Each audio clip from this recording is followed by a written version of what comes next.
Hello, everyone. And today is the second day of the teaching on Torch of Certainty. And today we will be talking about the second chapter or Impermanence. And we will start with that. Lama Rimbojin, the Gichu Petition, Katichim Kosong Toki Moto Santo, so Chanchus and Churimboji Maki Panamki. Kibanyamba Mevadam Gone Kondo Beva Show Simchinamki Sampatam Loi Chita Chita Wachijun to Matebai Chuki Polo Gorto. So then so we will go with the second chapter. And before we touch on impermanence, so there is something I would like to share because these days we do receive so many teachings from the Zoom, sometimes from Facebook, sometimes from YouTube, and then there are so many other means of communication where we receive teachings. But when we are receiving teaching, I think it's very important that we should have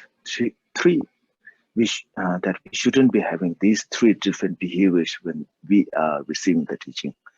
And the first one is like the example of the upside down pot or upside down cup, because when the cup or pot is placed upside down, and if we try to put something inside the cup, it will not go in. So just like that, when someone is giving a talk or when some teacher is giving a teaching, if you don't listen to it, it's not going to go into your mind. And if it doesn't go into your mind, or if it doesn't go into your brain, then it's not going to help you. So it is very important to avoid that one. And then the second one is a pot with hole, or something like when we are receiving teaching, then we listen to it, but we don't keep it in our mind. We forget about it. So when we receive a teaching from someone, and if we don't try to remember it, if we don't try to think about it again and again, then there is a danger of not remembering it. And if you don't remember it, then it's not going to be of much help. So that is the second problem. And then the third one is poisoned pot. I think this is like the most bad or the worst among these three, because sometimes when we are receiving teaching, we try to find fault in the, or we try to find fault in the person who is giving teaching. Sometimes we think that, oh, he or she is not that right, or sometimes we try to find so many faults in the teaching that he is giving, and sometimes we think I am more superior than the person who is giving teaching, and we sometimes have so much ego when we are listening to the teaching. And then if we have like these kind of ego, or if we have like these kind of jealousy when we are receiving the teaching is not going to help you. You will just be getting more angry and more angry, and it is not going to help you at all. So it is very important for us to avoid these three behaviors when we are teaching. And when we are receiving the teaching, and since we are all from the outside, it looks like we are all Vajrayana practitioners. From inside, we are not so sure what kind of practitioners we are, but from the outside, all of us say that we are Vajrayana practitioners or Mahayana practitioners. So when we are practicing, it is very important to have a motivation. And when we are having a motivation, when we are receiving teaching, or when we are doing something good, or when we are praying, something like that. Again, there are three different kinds of motivation that we at least need to have. And the first one is the motivation, or the small motivation. So it is like thinking of the next life. And that is the minimum requirement that we need to have. Because if you are practicing only for this life, then that is not considered a good practice. You need to at least think about next life. So when you are practicing, you should at least think that in the next life, I will have a better life or better reincarnation or something like that. So that one is very important. So I think that I will be born in a place where there's more Dharma, where I can receive teaching from a better teacher or something like that. We should at least have like this kind of motivation. And then the second one is when we are receiving teaching or when we are committing something. Then the second one is to have the motivation of being free from samsara in our next life. Not only a better life, but just being free from samsara. If we have like that kind of motivation, that is very, very good. So we should at least have that. We should be having like that kind of motivation. And then the third one is gaining or attaining enlightenment. And that is like the biggest motivation. But when we are practicing, we should at least have the small motivation. And when we are receiving teaching or when we are practicing Wonto or whatever practices that we do, we should at least be thinking about next life and not about this life. If you are so attached to this life, it means that you are still not a good practitioner. So it is very good to have that kind of motivation. And then we will talk about today's topic, impermanence. And here, according to the torch of certainty, there are like 5 main points when we are thinking about impermanence. And when we are listening to a talk or a teaching or something like that, we should contemplate on the talk that is given or the teaching that is given. And it's not only for your academic purposes, like not only thinking or memorizing or remembering the words or the sentences that was taught or that was said by a teacher or someone. So just thinking or just remembering, oh, there are like these 4 different points, there are like 3 different points, there are 5 different points. And if you are able to remember all these 3 in different languages, in Tibetan, in Sanskrit, in English, that's not going to help. The main thing is you need to feel it from inside. You need to have faith in the word that has been said, and you should be able to practice those, and then only it's going to help. Just remembering the word or just remembering the sentence word by word exactly as said by like Jamgon or Thaye or someone, a great teacher, is not going to help you much. You should be contemplating on it. And when we are doing the Wonto, the first one, when we are meditating on precious human birth, we should be thinking about it again and again, and then maybe rest a little, and then again try to think why my life is precious, or if it is not precious. If it is precious, then why is it precious? If it is not precious, then why is it not precious? Why? How can I make it a precious? If it is already precious, then how can I make it more precious? How can I make use of this very precious life that I have received this time? So all this you need to think about it again and again. And you think about it for a few minutes, and then you rest for a while, and then again think about it, and then again rest for a while. But sometimes what people do is they think that they are meditating for like half an hour at a stretch, 1 hour at a stretch. Then most of the time, what happens is you just follow a thought. And then in the beginning, you are thinking about precious human birth for a while, but then you are thinking about something else, like very mundane things. And if it happens like that, you will not remember. And then by the end of the session, like if you are doing half an hour and 1 hour, the session is already complete and you will not be thinking about precious human birth so much. So what we need to do is we need to like make a little time and not very long one. So think about precious human birth for like 2 minutes, 3 minutes, and then maybe rest for 1 minute, 2 minutes, and then I can start after a minute or two, then again 2 to 3 minutes, then I can rest. If you do like this, there will be a lot of amount of meditation that you'll be doing, a small amount. And if you total that up, that's going to be a lot of seconds or minutes of practice. But if you think that you will just do it a stretch, it's going to be very less. So it's very important that you break it up into many sessions in one big session. And here, even during the practice of impermanence, you should also be doing that. You should think about that, and then again little rest, and again think about it, and again rest. And when we are talking about rest, we don't mean that you go out, you walk here and there, you make something, and then come, you eat something, you come. And that is not going to help you.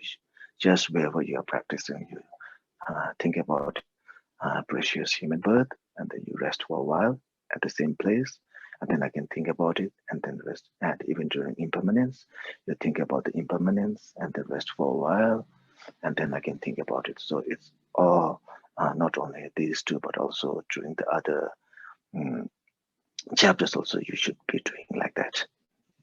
And here we have like 5 main things when we are talking about impermanence according to the torch of certainty. So the first one is Tangbo Mide Kyurwasam Tangbo. And thinking about nothing lives for such a long time. Like even this earth, it was created according to science also, it was created lots and lots of years ago, but it's not going to last forever. There will be like a big bang or something, whatever, and then it's going to dissolve or disappear or something like that. And even when we are talking about people, or even if we are talking about animals, or even whatever we think, everybody is changing. We see them first. We see them when they are very young.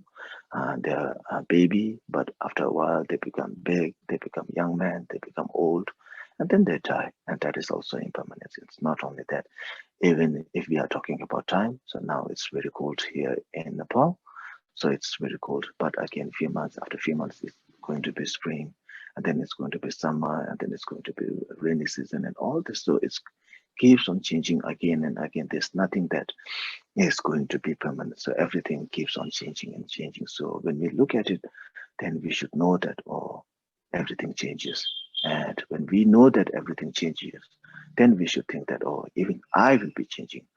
When they are changing, then we should be able to realize that it's not only them that is being changed, even I get changed.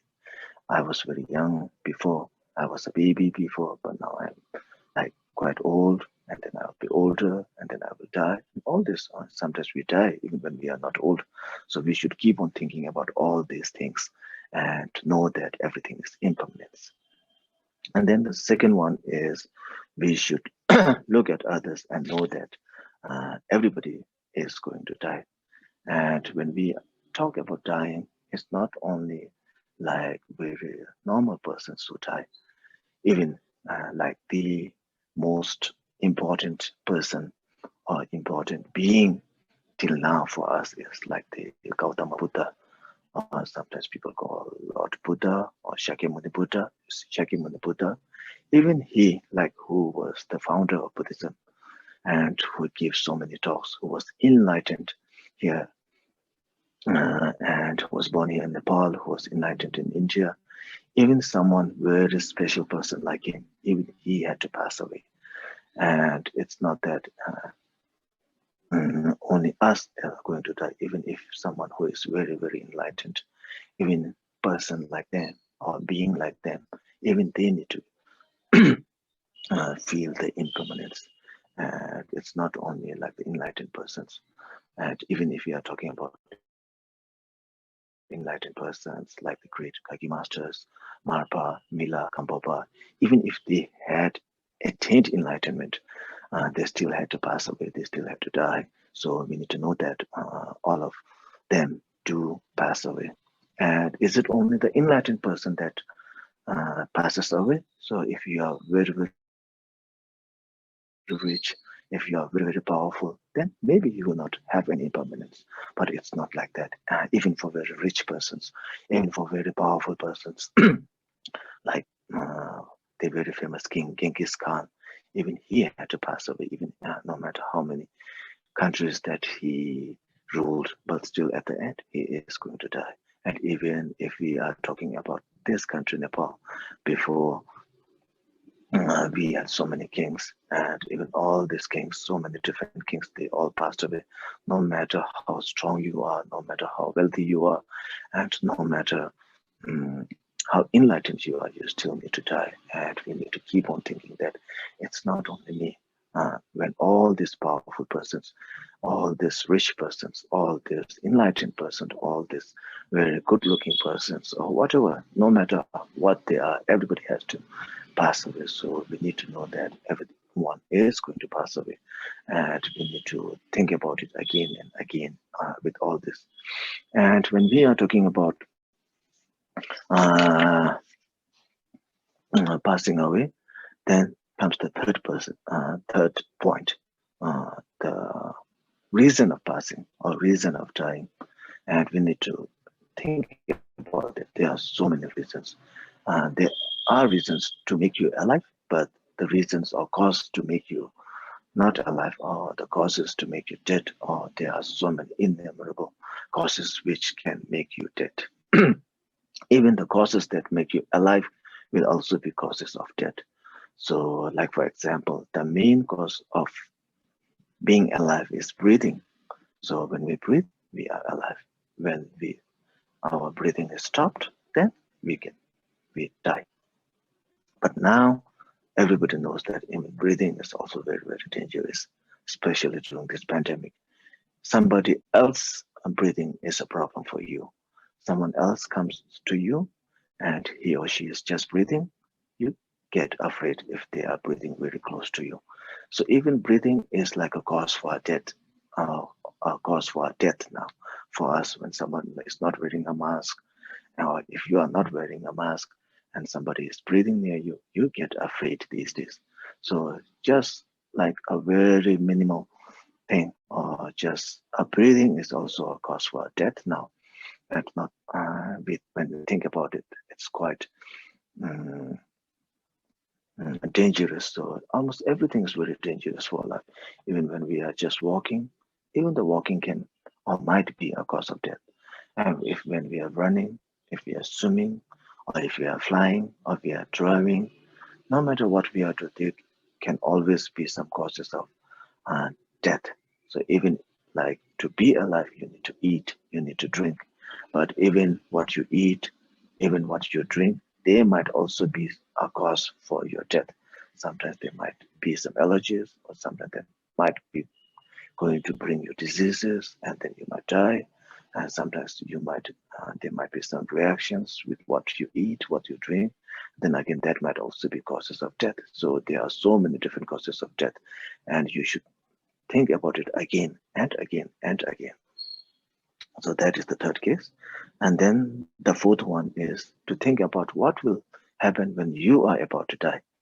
And if you have seen someone who is about to die, then you, most of the people, you will be able to see their suffering. You can see them how difficult it is for them to die, how painful it is to die. What is not only the physical aspect, even the mental, how afraid they are when they are about to die. If you see them, then that is also quite painful for us, and we should be afraid of the impermanence. So we should be thinking about it again and again. And then the fifth one is what will happen after you are dead. And that one, for us, if you don't believe in next life, then it's not so much dangerous, but most of us, we do believe in our next life. So we have no idea what is going to be in our next life. And not only in next life, but even when we see someone who is dead, then it's quite depressing, because the same person who you love so much, who you care for so much, who when they are alive, you feed them, you make love to them, you try to be compassionate to them, everything, and it's like very good things. But as soon as someone dies, then it's completely different. You don't even want to be close to them. You will try to get rid of him or her, and you will even not be seeing him or her. You will just be saying, please take out the dead body. You will not be saying, oh, my dad, my mom, my brother, my sister, my friend, my wife, my husband.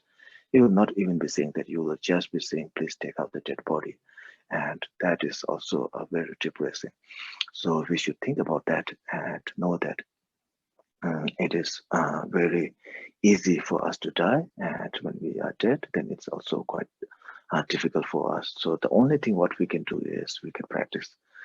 And during the lifetime of the Gautama Buddha, he was asked, what if there is just one advice that you can give? So what will that be?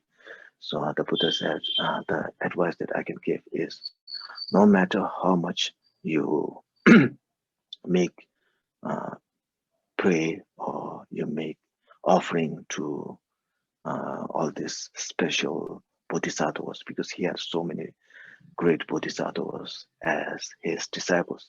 But it would be much more beneficial for you if you are able to meditate upon impermanence only for a second. So if you are able to do that, that's going to be very beneficial for you. So we believe that if you are able to think about impermanence again and again, then it's going to be very beneficial for you. Just like for an example, if you know that you are going, and you are definitely not now, but when we are much, much younger, when we know that there is an exam tomorrow, or if there is going to be an exam tonight, then we try to read as much as we can. Then we try to study as much as we can. We try to ask our friend, ask our teacher, what is this? How is this? How is that? We try to learn as much as we can, so it will be easier for us during the exam. So we try to read. But if we don't know that the exam is going to come tomorrow, then we are quite relaxed. The closer the exam comes, the more tense you become, the more time you spend on the study. So just like that, the more you believe that you are about to die, the more practices or the more good behavior you'll be doing. If you think that you will be dying next year, then you will not be so afraid. But if you think that you are going to die next week, then there will be a big change in you. You will be trying to spend as much time as you can in practicing or in doing some good deeds. You won't be like, oh, now I have only few days to live, so I'll do something bad. No, most of the people won't think like that. And especially if you're a Dharma practitioner, if you know that you won't be living for such a long time, then you will try to utilize the time that you have in practicing. You will try to practice as much as you can. You will try to read scriptures as much as you can. You will try to do some prayers. You will try to help other beings like that. So it is very important that when you meditate or when you think about impermanence, it is going to be of extremely help to you. So you should keep on practicing on impermanence, and you should know that it's I don't have this set of duration for me to live. It's you will never know that when you will be going to die. You will never know how you are going to die. So you might die today, or we might die tomorrow, next week, next year, and we have no idea when we are going to die. So we should know that, and we should be afraid that we will be dying anytime. And the more we believe that, the more better person we will be able to die. And sometimes people say that Buddhism only talk about all this not so happy things. The Buddhism only talks about very, very unhappy things like impermanence, death, old age, sickness, and all this. There is not much happy aspect in the Buddhism, but it's not like that. It is just making you realize that there are some difficulties, and there are going to be some difficulties, and they are going to be, and these are not just in the scriptures. When you think about them, these are all for real. So it is not like just making or just telling a lie. It is just reminding you the truth that is happening or going to happen or something like that.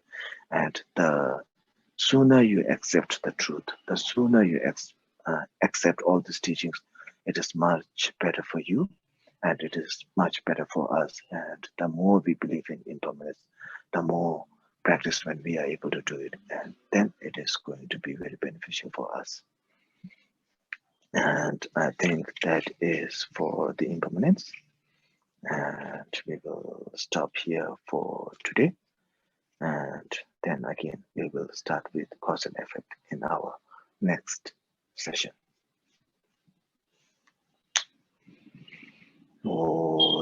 Sonamdi Tamje Sebani, Tomneni, Tanam Pamje, Yakana Balak to buy Sibi, Solento, Tolwa, Show.